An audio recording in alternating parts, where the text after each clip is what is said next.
আসসালামু আলাইকুম, আশা করি সকলেই ভালো আছেন। তো আজকের ভিডিওর বিষয়টা হচ্ছে আমাদের এই এসিটা চলতে চলতে কিছু সময় পর পর এই টিপ করে ব্রেকার টিপ করে এসি চলতে চলতে একটু ঠান্ডা বেরোয় আর ব্রেকার টিপ করে, ব্রেকারটা পড়ে যায়, এভাবে পড়ে যায়, চলতে চলতে ব্রেকারটা পড়ে যায়। তা এই যে ব্রেকারটা অফ হয়ে যায়, আসলে এটা কেন হয়, কি কারণে হয়, সেই বিষয়টা নিয়ে আমরা বিস্তারিত জানবো আজকে।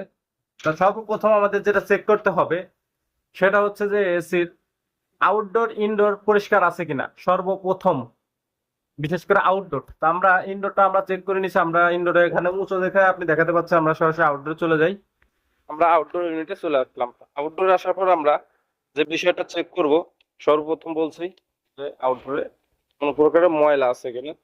আমরা আউটডোরটা সম্পূর্ণ ক্লিন করা আছে, যেহেতু আউটডোর ক্লিন করা আছে, তারপর আমরা যেটা দেখবো, ইনডোর তো দেখেই আসছে। এরপরে যেটা দেখবো, আমরা গ্যাস মিটারটা দিয়ে গ্যাসটা মাপতে পারি, গ্যাস ঠিক আছে কিনা সেই বিষয়টা দেখবো। তো যেহেতু আমাদের অন্য এক সমস্যার কারণে আমরা আসলে ভিডিওটা করতেছি, যেহেতু আমাদের জানা হয়ে গেছে কি সমস্যা, এই জন্য আপনাদের মাঝে তুলে ধরার জন্য আমরা গ্যাসটার মাপলাম না। তো এখন যেটা চেক করব সেটা হচ্ছে যে আমাদের এখানে কোনো লাইনে শর্ট আছে কিনা, অথবা দেখা গেছে তার কানেকশন কোথাও, তার ইনসুলেশন চলে গেছে কিনা, এই ধরনের আমরা চেক করা শেষ। সবকিছু যখন আমরা চেক করলাম, সবকিছু ঠিকঠাক আছিল, তো আমরা একটু চালিয়ে চেষ্টা করি, আমরা একটু ম্যানুয়ালি চালানোর চেষ্টা করি আপনাদেরকে দেখানোর ক্ষেত্রে।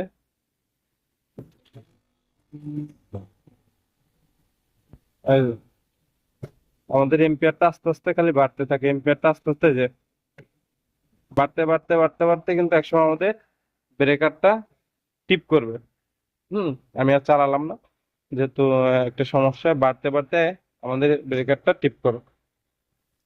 এইটা কেন হচ্ছে, এখন আমাদের এখানে সব ঠিক আছে, আমরা এরপরে যেটা চেক করব, আমি প্রথমত চেক গুলা জানাচ্ছি কি কি চেক করতে হবে, তারপর হচ্ছে সমাধান।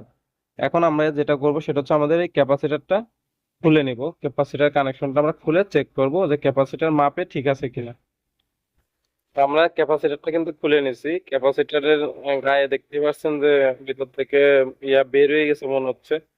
ক্যাপাসিটর হচ্ছে 60 UF, কারণ সেটা হচ্ছে 3 টন। সেটা হচ্ছে দেখেন, মডেলটা দেখায় একটু, এই যে, সরি, 2.5 টন, 2.5 টন, 3 টন না, 2.5 টন এসি, 2.5 টন। এই ক্ষেত্রে আমাদের এই ক্যাপাসিটরটা মিটার দিয়ে কিন্তু আমরা চেক করতে পারি। এর জন্য ডিজিটাল মিটার প্রয়োজন হবে, যেটা আসলে চেক করার জন্য কিন্তু ডিজিটাল মিটার প্রয়োজন হবে। এছাড়াও সিরিজ লাইন দিয়ে কিন্তু আপনারা চেক করতে পারেন। সিরিজ লাইন দিয়ে কিভাবে চেক করবেন, সিরিজ লাইন দিয়ে যখন এখানে এখানে ধরবেন, পরে যখন এভাবে শর্ট দিবেন, যদি দেখেন যে কোনো প্রকার স্পার্ক করে না, তাহলে বুঝতে হবে নষ্ট। আবার অনেক সময় ভালো থাকলেও, হালকা নষ্ট থাকলেও কিন্তু স্পার্ক করবে, কিন্তু মিটার দিয়ে মাপাটা কিন্তু অ্যাকুরেট একটা পাওয়া যায়। আবার অনেক সময় মিটারে মাপলেও কিন্তু অ্যাকুরেট পাওয়া যায় না, বা দেখায় একটু কম বেশি, কিন্তু লোডে গেলে নষ্ট দেখায়, এরকম একটা বিষয় থাকে। তা যেহেতু আমাদের এটা নষ্ট বলে আমরা গণনা করতেছি বা ধরা যাচ্ছে, সমস্যা আমরা পাইছি এটাতে, তা আমরা কিন্তু ওই ক্ষেত্রে নতুন একটা ক্যাপাসিটর নিয়ে আসবো, দেখি নতুন একটা লাগায় দেখি কি হয়। তার আগে অবশ্যই কানেকশনটা ঠিকভাবে খুলবেন, ঠিকভাবে লাগাবেন, উল্টাপাল্টা হলে কিন্তু কম্প্রেসার চলে যাবে। একটা কম্প্রেসারের মূল্য কিন্তু অনেক, এই কাজটা খুব সাবধানে করতে হয়। তা ক্যাপাসিটার আসলে গেলে কিভাবে বুঝবেন, এছাড়াও কিন্তু অন্য সমস্যার কারণে কিন্তু ব্রেকার টিপ করে, শুধু যে ক্যাপাসিটার গেলেই ব্রেকার টিপ করবে এমন না। এমন আছে কম্প্রেসার ভিতরে যে ওয়েল ওয়েল যদি না থাকে তাহলে করতে পারে। এছাড়াও ভিতরে যে এই যে ভিতরে আপনাদের স্টেনারটা আছে, স্টেনারটা ব্লক হইলেও কিন্তু এখানে আস্তে আস্তে এম্পিয়ার বাইরে যায় ব্রেকার টিপ করতে পারে। তো যে কথা বলতেছিলাম, ওই স্টেনার ব্লক হইলেও কিন্তু আপনার এখানে আস্তে আস্তে এম্পিয়ার বাইরে যাওয়া ব্রেকার টিপ করতে পারে। আরেকটা বিষয় হচ্ছে, ব্রেকার টিপ করার আরেকটা কারণ হচ্ছে আপনার এই এসিটা আমার নর্মালি এম্পিয়ার নিবে হচ্ছে 12, 13, 14, হাই 14 পর্যন্ত। তা আমি যদি এম্পিয়ার 14 এম্পিয়ার নেয়, আমি যদি সার্কিট ব্রেকার লাগাই 16 এম্পিয়ারের, ওই ক্ষেত্রে কিন্তু টিপ করার সম্ভাবনা আছে। কারণ অনেক সময় একটু কম বেশি ভোল্টেজ ইয়া হলেই বাড়ে, ভোল্টেজ কমে গেলে এম্পিয়ার বেড়ে যায়, বা অনেক সময় কন্ডেন্সার একটু ময়লা হলে কিন্তু এম্পিয়ার বেড়ে যায়, তখনই কিন্তু আপনার ব্রেকার টিপ করার সম্ভাবনা থাকে। এজন্য যদি এটা আমার 14 এম্পিয়ার লোড নেয়, তাহলে আমাদের ওখানে সর্বনিম্ন হলো 20 এম্পিয়ার সার্কিট ব্রেকার লাগাতে হবে, সর্বনিম্ন হলো 20। আর যদি দেখা যাচ্ছে আমার এই এসিটা এম্পিয়ার নেবে 8, 7, 6, তাহলে 16 এম্পিয়ার লাগালেই হবে। যে 20 লাগালেও মনে করেন যে একটা সন্দেহ হয়ে যায়, মানে আরো কম কম হয়ে যায়। এই একটা বিষয় থাকে। আবার যদি দেখা যাচ্ছে যে আপনার যে ফ্যানটা আছে আউটডোরের ভিতরে, মোটরটা, মোটর যদি শর্ট হয়ে থাকে বা ক্যাপাসিটার সমস্যা হয়ে থাকে, ওই ক্ষেত্রেও এসি চালু হইলেই কিছুক্ষণ পরেই যখন মোটরটা শর্ট দেখাবে তখন কিন্তু ব্রেকারটা টিপ করার সম্ভাবনা আছে। এই একটা বিষয় থাকে। আর একটা বিষয় হচ্ছে যখন আপনার ইনডোরটা চলে, ইনডোরটা চলতে চলতে দেখা গেছে ইনডোরের ফ্যান স্পিড যখন রিটার্ন লাইন দেবে তখন স্পিড হাইতে চলে যায়, কিন্তু ফ্যানের স্পিড হাইতে যায়, হাইতে গেলে দেখা যাচ্ছে একটা রিলে শর্ট বা একটা হাইতে গেলে মোটরের কয়েল শর্ট। ওই ক্ষেত্রে কিন্তু মোটর হাইতে গেলেও কিন্তু ব্রেকার টিপ করতে পারে। এইগুলা কারণে টিপ করতে পারে, আমি এটা বলতেছি না যে এটাতেই হয়ে গেল বা এটা হয় না, হয় না সহজে।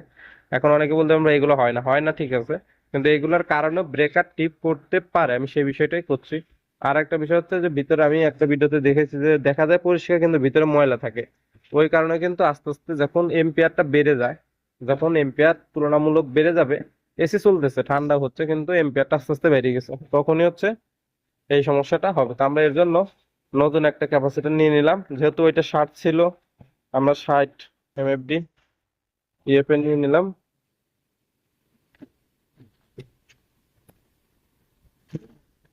এটা আমরা এই যে কি সুন্দর একেবারে নতুন একটা ক্যাপাসিটর নিয়ে নিলাম।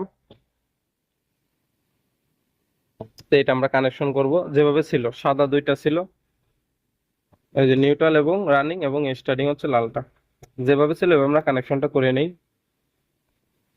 আমাদের কানেকশনটা কিন্তু করা শেষ, দেখতে পাচ্ছেন না? লালটা হচ্ছে স্টার্টিং, সাদা দুইটা রানিং, রানিং দুইটা এক পাশে যাবে, লালটা স্টার্টিং, যেটা স্টার্টিং এর জায়গায় রানিংটা রানিং এর জায়গায় থাকবে। এই যে কানেকশনটা আমি আবার একটু দেখাই, যেভাবে ছিল সেম ওইভাবে, কোনো পরিবর্তন হবে না, কিছু না। এখানে কম্প্রেসারের রানিং হচ্ছে সাদা তার, আর এটা হচ্ছে নিউট্রাল, ওটা হচ্ছে স্টার্টিং। তারের কালারটা বিষয় না, কোনটা কি সেটা বিষয়। হ্যাঁ, রানিং কোন স্টার্টিং তিনটা তারই লাল, ওই ক্ষেত্রে কি করতে হবে, যেটা মাপে বা চেক করে যেটা পাওয়া যাবে ওইটা। আর যেহেতু একবার খুলছে ছিল, ওই ক্ষেত্রে ওইভাবে লাগাতে হবে। এখন আমরা চালিয়ে দেখতে পারি। আমরা একটু এটা ম্যানুয়ালি চালানোর চেষ্টা করলে ভালো হতো। এই যে আমাদের এম্পিয়ারটা কিন্তু 11,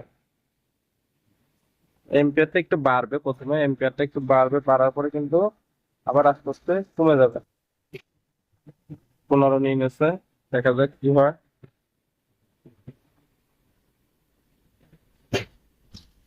আমাদের এম্পিয়ারটা কিন্তু দেখেন 17-তে চলে গেছে, পুরা 17-তে চলে গেছে। আমাদের এম্পিয়ারটা কিন্তু এখন কমা শুরু করবে, যেটা বলছিলাম দেখছেন। এসিটা যদি 13-14 নেয় তা প্রথমে কিন্তু 16-17 চলে যাবে। এই যে এম্পিয়ারটা কিন্তু এখন সুর করে কমা শুরু হয়ে গেছে, এম্পিয়ারটা কিন্তু একেবারে কমে যাবে, চিন্তার কোনো কারণ নাই। এম্পিয়ারটা একেবারে আস্তে আস্তে কমে যাবে, কমে যাবে বলতে যতটুকু থাকার অতটুকুই চলে আসবে, 14-তে চলে আসবে, সমস্যা নাই। দেখেন, এজন্য একটা বিষয় হচ্ছে অনেক অভিজ্ঞতা থাকতে হবে, অনেক অভিজ্ঞতার প্রয়োজন। এসির কাজে আসলে অভিজ্ঞতা ছাড়া কাজ করলে কাজ সঠিকভাবে হবে না, বোঝা যাবে না। এই দেখেন আমাদের কম্প্রেসারটা, আমরা কাজ করি কম্প্রেসার ঠান্ডা থাকছে, অনেকে কাজ করে কম্প্রেসার আগের মতো হিট হয়ে যায়, কিন্তু কাজের ভিতরে সিস্টেম আছে। দেখেন কম্প্রেসার অলরেডি গাও ঘামা শুরু হয়ে গেছে, কম্প্রেসারের গাও থাকবে ঠান্ডা, সেইভাবেই কাজ করতে হবে যেন কম্প্রেসার গুলো টিকে। এই যে বিষয়টা, আসলে ভিডিওটা অনেক লম্বা হয়ে গেল, অনেকে বলেন ভাই বেশি কথা বলে, আসলে সব আপনি দেখেন যারা বোঝেন যে একটা কথা বলছে বাড়তি, সবগুলাই কাজের কথা বলছে, সবগুলাই সমস্যার সমাধানের কথাই বলছি, সমস্যা হতে পারে কি কি নিয়ে সেইগুলো নিয়ে কথা বলছে। তা এই বিষয়গুলো তো বুঝতে হবে, না বুঝে মন্তব্য করাটা তো ঠিক না। তা যাই হোক, মন্তব্য যে যাই করেন, ভালো লাগে মন্তব্য করবেন। এই আর কি। এই দেখেন কম্প্রেসারের নিচে ঠান্ডা হয়ে গেছে, এখানে গরম, নিচে ঠান্ডা। তো এই ছিল ভিডিওটা, ভিডিওটা দেখতে মানে করতে করতে অনেক বড় হয়ে গেল। যদি ভালো লাগে চ্যানেলটি সাবস্ক্রাইব করে সাথে থাকা। একজন বলতে পারো ভাই একটা ক্যাপাসিটার পাল্টাইতে যদি 7-8 মিনিট ভিডিও করেন, ভাইরে একটা ক্যাপাসিটার তো পাল্টাইতে লাগে না 30 সেকেন্ড, কিন্তু এই 30 সেকেন্ডের যে বিষয়টা মাথায় আনতে 3টা বছর ধরে সময় গেছে, ক্যাপাসিটারটা কেন লাগাইতে হবে, কি কারণে গেছে।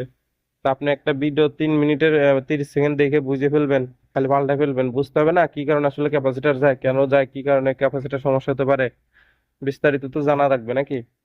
এই হচ্ছে বিষয়। এখন আপনার কাছে যেটা দরকার আপনি সেইটুকুর জন্যই ভিডিওটা দেখেন, সেটুক পাইলেই হয়ে যায়, তারপরে বাড়তিটুকু মনে হয় যে আসলে বেশি, কিন্তু যে জানে না তার জন্য পুরোটাই অনেক গুরুত্বপূর্ণ। ভিডিওটা ভালো লাগলে চ্যানেলটা সাবস্ক্রাইব করে সাথে থাকবেন, যে কোনো বিষয় জানতে কমেন্ট করবেন।